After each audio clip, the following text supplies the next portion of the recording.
Bismillahirrahmanirrahim. Assalamualaikum warahmatullahi wabarakatuh. Alhamdulillah wassalatu wassalamu ala Rasulillah wa ba'd. Pemirsa Marhaban TV di mana saja berada, alhamdulillah kita bisa berjumpa kembali untuk melanjutkan kajian Al-Usul Ats-Tsalatsah, 3 landasan utama. Pada pertemuan kali ini adalah pertemuan terakhir pembahasan 3 landasan utama. Ya, setelah kita mengetahui bahwasanya Rasul yang pertama itu adalah Nabi Nuh dan Rasul terakhir adalah Nabi Muhammad SAW, Syekh akan menjelaskan bahwasanya setiap para utusan Allah semuanya itu mendakwahkan kepada tauhid dan menjauhi tagut. Penulis atau Syekh rahimahullah berkata, wa kullu ummatin ba'atsallahu ilaiha rasulan min Nuhin ila Muhammadin sallallahu alaihi wasallam ya'muruhum bi ibadatillahi wahdah wa yanhahum an ibadatit taghut. Wa dalilu qawlu ta'ala wa laqad ba'atsna fi kulli ummatin rasulan an ibudullaha wajtanibu at-taghut. Wa aftaradallahu ala jami'il ibad al-kufru bit-taghut wal imanu billah. Qala Ibnu Al-Qayyim rahimahullah, at-taghut ma tazawaja bil 'abd hadduhu min ma'budin aw matbu'in aw muta'. Wa tawaghitu katsirah wa ru'usuhum khamsah. Iblis la'anahullah wa man 'umida wa huwa radin wa man da'a an-nas ila ibadati nafsih wa man idda'a syai'an min ilmil ghaib wa man hakama bi ghairi ma anzalallah. Wa dalilu qawlu ta'ala la ikraha fid din qad tabayyana ar-rusydu minal ghayy faman yakfur bit taghuti wa yu'min billahi faqad istamsaka bil urwatil wuthqa. Wa hadha ma'na la ilaha illallah. Wa fil hadits ra'sul islam ra'sul amri al-islam wa amuduhu as-salat wa dhirwatu sanamihi al-jihad fi sabilillah. Pemirsa Marhaban TV di mana saja berada, di penutupan kajian 3 landasan utama, penulis Syekh Muhammad At-Tamimi rahimahullah berkata, wa kullu ummatin, setiap umat, ba'atsahullahu ilaiha rasulan, Allah mengutus kepada umat seorang rasul. Min Nuhin ila Muhammadin sallallahu alaihi wasallam, dari Nabi Rasul yang pertama Nuh sampai Rasul yang terakhir Muhammad sallallahu alaihi wasallam, ya'muruhum bi ibadatillahi wahdah, memerintahkan umatnya untuk beribadah kepada Allah saja, wa yanhahum an ibadatit taghut, dan mencegah mereka dari mengibadahi taghut. Wa dalilu qaulu ta'ala, dalilnya adalah firman Allah Ta'ala, wa laqad ba'atsna fi kulli ummatin rasulan an ibudullah wajtanibu at-taghut, dan sungguh kami telah mengutus setiap umat seorang rasul agar mereka beribadah kepada Allah dan menjauhi taghut. Dari sini pemirsa Marhaban TV di mana saja berada, semua agama para utusan Allah itu adalah satu, yaitu Islam. Setiap rasul yang Allah utus kepada kaumnya sama. Yang mereka ajak, yang mereka dakwahkan adalah hanya beribadah kepada Allah saja dan mencegah kaumnya, umatnya dari menyembah taghut. Wa laqad ba'atsna fi kulli ummatin rasulan an ibudullah wajtanibut taghut. Berdasarkan ayat ini, sungguh kami telah mengutus setiap umat seorang rasul agar mereka beribadah kepada Allah saja dan menjauhi taghut. Menunjukkan bahwasanya semua dakwah para utusan Allah itu satu. Agama semua para utusan Allah adalah satu, yaitu Islam. Namun syariat, tata cara beribadah berbeda-beda. Ya. Di sana ada ibadah, ya. Dalam syariat yang lalu ada di syariat ini ada satu kesamaan. Nah, ya. Seperti salat, zakat, saum, bahkan haji. Sebagaimana yang dijelaskan dalam beberapa nas. Ya. Ya. Dan perlu pemirsa Marhaban TV pahami bahwasanya dengan pengutusan Allah para utusan kepada manusia itu merupakan rahmat dari Allah. Kenapa demikian? Kalaulah tidak ada para utusan Allah, tentu manusia itu tenggelam dalam kegelapan. Tentu mereka tidak akan mendapatkan hidayah ke jalan yang lurus. Ya. Dan datangnya Rasul itu saat Allah mengutus satu utusan, kemudian setelah itu mengutus utusan yang lain. Contohnya Allah mengutus utusan Nabi Nuh, kemudian setelah itu Nabi Hud, kemudian Nabi Soleh, dan sampai akhir utusan penutup para nabi, yaitu Nabi Muhammad SAW, di mana Allah Subhanahu wa taala mengutus Nabi Muhammad itu untuk seluruh manusia. Wa ma arsalnaka illa kafatan linnas. Tidaklah kami utus kamu kecuali untuk seluruh manusia. Qul ya ayyuhan nasu inni rasulullah ilaikum jami'a. Katakanlah oleh Muhammad, wahai manusia, aku adalah utusan Allah kepada kalian semuanya. Ya. Makanya kalau seandainya ada kaum yang mengimani Rasul, ya, yang pertama, kemudian ketika datang Nabi Muhammad SAW tapi tidak mengimaninya, berarti dia itu kufur. Ya. Sebagaimana dalam sebuah hadis dijelaskan, walladzi nafsi Muhammad biyadihi la yasma'u bi ahadun man hadhil ummah yahudi wala nasrani thumma yamutu wa lam yu'min billadzi ursiltu bihi illa kana min ashabin nar. Demi dat diriku yang ada di tangannya, tidaklah salah seorang dari umatku, ya, orang Yahudi dan tidak pula orang Nasrani, kemudian mati dan tidak beriman dengan yang dibawa olehku, ya, yang dibawa oleh Nabi Muhammad SAW, kecuali termasuk penghuni neraka. Nah, makanya agama Yahudi, agama Nasrani, yang mana mereka itu beragama pada saat sekarang itu adalah agama yang batil, agama yang batil. Maka sungguh sangat sayanglah sekali yang menyamakan semua agama, ya, Yesus, ya, yang menyamakan agama gitu, yang dipelopori oleh orang-orang liberal, semua agama itu adalah sama. Tentu ini suatu kebatilan. Pemirsa Marhaban TV di mana saja berada, Syekh rahimahullah melanjutkan, wabtaradallahu ala jami'il ibad al-kufru bit-taghut.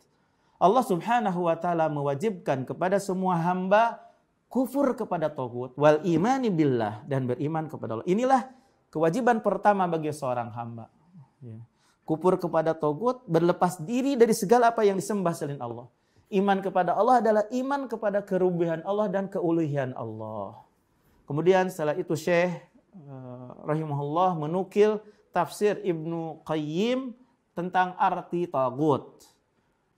Qala Ibnu Qayyim rahimahullah. Ibnu Qayyim rahimahullah berkata, imam yang terkenal, ya, yang banyak tulisannya dan salah satu murid dari Syekhul Islam Ibnu Taimiyah. Ibnu Qayyim berkata, at-taghut ma tazawaja bil abd. Taghut adalah seorang hamba yang melewati hadduhu, batasnya. Min ma'budin, dari yang diibadahi, au matbu'in, atau yang diikuti, au muta', atau yang ditaati. Artinya setiap orang yang melewati batas, setiap orang yang melewati batas badannya manusia, mengangkat manusia dari kedudukannya, maka itu adalah tugian, itu adalah gulu, itu adalah melewati batas. Ya, min ma'budin, dari yang diibadahi, au matbu'in, atau yang diikuti, au muta', atau yang ditaati. Jadi barang siapa yang beribadah kepada selain Allah, maka sungguh dia itu telah melewati batasnya. Makhluk itu adalah abdun, hamba. Tidak boleh diangkat hamba kepada kedudukan Tuhan.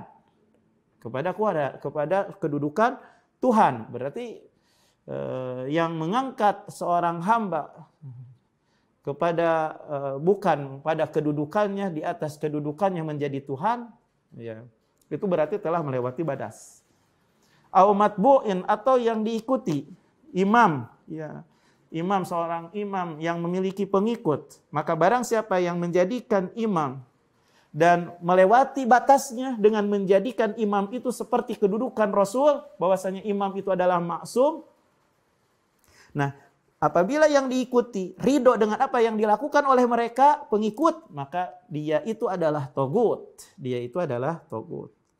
Demikian pula penguasa yang menguasai manusia. Apabila manusia berlebih-lebihan padanya sampai menjadikan ketaatannya seperti ketaatan kepada Allah dan ketaatan kepada Rasul, maka yang ditaati itu telah melewati batasnya. Maka yang ditaati itu, maka sungguh dia telah menjadikan manusia dengan yang ditaati itu melewati batasnya. Makanya min ma'budin dari yang diibadahi, au matbu'in atau yang diikuti, au muta atau yang ditaati. Min ma'budin dari yang diibadahi, au matbu'in atau yang diikuti, au muta'in atau yang ditaati. Kemudian Syekh rahimahullah berkata, wat tawaghitu katsirah. Tagut-tagut itu banyak. Berapa banyak manusia yang beribadah kepada selain Allah? Ya. Wa ru'usuhum khamsah, dan pemimpin tagut itu ada 5. Pertama, iblis al-la'in, iblis yang terkutuk.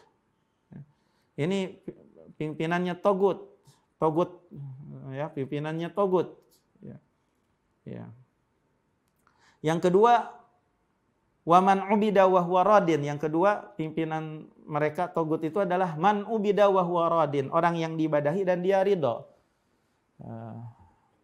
Orang yang diibadahi dan dia itu ridho. Para nabi, para malaikat yang diibadahi itu keluar dari yang ridho. Karena tidak termasuk.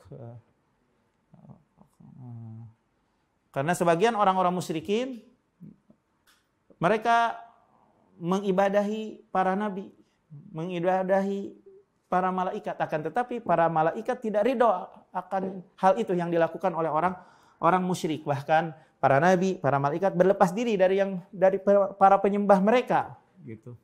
Jadi para nabi dan para malaikat bukan togut, karena tidak ridho para nabi diibadahi. Para malaikat itu juga tidak ridho untuk diibadahi. Walaupun banyak atau sebagian orang musyrikin mengibadahi mereka, tapi karena para malaikat, para nabi tidak ridho, maka bukan yang dimaksud dengan togut. Jadi barang siapa yang diibadahi dan dia ridho, itulah togut. Barang siapa yang diibadahi dan dia ridho, itulah pemimpin togut.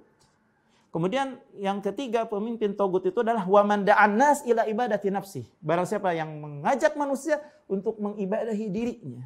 Ini melewati batas, mengajak manusia untuk menyembahnya. Nah, barang siapa yang mentaatinya, berarti dia telah melewati batas. Berarti dia itu togut. Gitu. Ya. Kemudian yang keempat, pemimpin togut itu adalah wa manidda'a syai'an min ilmil ghaib. Barang siapa yang mengklaim mengetahui sesuatu dari ilmu ghaib. Nah, ini termasuk pimpinan togut, ya, pembesar togut. Karena hal yang demikian itu bertentangan dengan firman Allah Jalla Jalaluhu, qul la ya'lamu man fis samawati wal ardi al ghaiba illallah. Katakanlah oleh Muhammad, tidak ada yang mengetahui orang yang ada di langit dan di bumi perkara yang gaib kecuali Allah. Makanya barang siapa yang mengklaim mengetahui ilmu gaib, dia itu adalah tagut. Dia itu adalah tagut. Kemudian yang kelima, wa man hakama bi ghairi ma anzalallah. Barang siapa yang berhukum dengan selain apa yang diturunkan oleh Allah, maka dia itu adalah tagut. Bisa jadi dia itu kafir, bisa jadi tidak kafir. Akan tetapi dia tetap tagut. Karena telah melewati batasnya dengan berhukum kepada selain apa yang diturunkan oleh Allah. Dan barang siapa yang mentaati akan hal itu, menyetujuinya akan hal itu, maka sungguh dia telah melewati batas di dalamnya. Dengan menyetujuinya, di dalam mentaatinya. Gitu. Kemudian Syekh rahimahullah menjelaskan kepada kita dalil wajibnya kufur kepada tagut dan iman kepada Allah dalam surat Al-Baqarah. Wa dalilu qaulu ta'ala, dalilnya adalah firman Allah Ta'ala, la ikraha fid din, tidak ada paksaan di dalam agama. Qad tabayyana rusdu minal ghayy, sungguh telah jelas petunjuk dari kesesatan. Faman yakfur bit tagut, dan siapa yang kufur kepada tagut, wa yu'min billah dan beriman kepada Allah, faqad istamsaka bil urwatil wusqa. Sungguh dia telah berpegang teguh dengan tali yang kuat. Kemudian Syekh berkata, hada makna la ilallah. Inilah arti la ilallah. Arti la ilaha illallah itu adalah kufur kepada tagut dan iman kepada Allah. Kemudian Syekh ditutupi di dalam matan Usulus Salasah ini dengan membawakan hadis, wa fil hadis ra'sul amri al-Islam. Pangkal perkara itu adalah Islam. Wa'muduhu as-salat. Tiangnya adalah salat. Wa dzirwatu sanami al-jihad fi sabilillah. Puncaknya perkara itu adalah jihad di jalan Allah. Pemirsa Marhaban TV di mana saja berada, hadis ini diriwayatkan oleh Imam Tirmidzi dan yang lainnya. Hadis ini adalah hadis yang panjang yang dibawakan oleh sahabat Mu'ad bin Jabal. Ya, hadis sahabat Mu'ad bin Jabal, di mana waktu itu Mu'ad bin Jabal bertanya, ya Rasulullah, akhbirni bi amalin yudkhiluni al-jannah. Kabarkan kepadaku dengan suatu amalan yang membuat aku masuk surga dan menjauhkan aku dari api neraka. Kemudian Nabi berkata, kau telah bertanya perkara yang besar, sungguh mudah bagi yang dimudahkan oleh Allah. Sampai Nabi SAW berkata kepada Mu'ad, ala ukhbiruka bi ra'sil amri kulli. Inginkah aku beritahukan kepada anda perkara semuanya, sebagai pangkal segala perkara, dan wa'amudu dan tiangnya, dan puncaknya perkara. Kemudian Mu'ad menjawab, bala ya Rasulullah. Kemudian Rasul berkata, ra'sul amri al-Islam. Pangkal perkara itu adalah Islam. Ya. Itulah yang dimaksud dengan arti la ilaha illallah. Awal perkara, ya, awal pertama dan yang tertinggi itu adalah Islam. Itu arti la ilaha illallah. Dan tiangnya adalah Islam. Itulah kewajiban yang paling wajib bagi kaum muslimin setelah tauhid. Dan puncak perkara itu adalah jihad, yang paling tertinggi adalah jihad. Makanya apabila jihad tegak, bendera jihad diangkat, maka ini pertanda kemuliaan Islam dan pemeluk agama Islam. Nah, tatkala manusia meninggalkan jihad, jadilah mereka itu menjadi lemah. Sebagaimana kenyataan yang terjadi pada saat sekarang ini. Pemirsa Marhaban TV di mana saja berada, alhamdulillah pembahasan Usulus Salasah dari awal sampai akhir telah sama-sama kita selesaikan. Ya, mudah-mudahan bisa bermanfaat. Mudah-mudahan bisa bermanfaat, di mana kita alhamdulillah dari pelajaran yang kita petik dari 3 landasan utama yang mesti kita ketahui ini, dapat kita pahami kewajiban kita seorang muslim untuk mempelajari 4 masalah. Kemudian juga kita mengetahui maksud dari tujuan dari berilmu itu adalah untuk mengamalkannya. Kemudian juga kita mengetahui juga kewajiban kita sebagai seorang muslim dan muslim untuk mempelajari 3 masalah dan mengamalkannya, itu tentang pengakuan. Masalah yang pertama adalah pengakuan akan tauhid rububiyah. Masalah yang kedua adalah tauhid ibadah. Masalah yang ketiga adalah haramnya loyal kepada musuh-musuh Allah. Kemudian kita juga dari pembahasan yang kita bahas dalam 3 landasan utama, kita mengetahui arti al-hanifiyah, yaitu agama Nabi Ibrahim. Baru setelah itu kita mengetahui juga inti dari penulisan buku ini adalah menjelaskan 3 landasan utama. Kita mengetahui secara global dan secara terperinci. Itu penjelasan tentang landasan yang pertama adalah mengenal Allah, ya, sudah kita jabarkan. Kemudian yang kedua adalah pengenalan akan agama Islam berdasarkan dalil, sudah dijelaskan juga. Kemudian yang ketiga, pengenalan kita kepada Nabi Muhammad sallallahu alaihi wasallam. Kita jelaskan secara singkat. Kemudian diakhiri oleh penulis tentang salah satu pokok keimanan adalah keimanan kepada hari kebangkitan.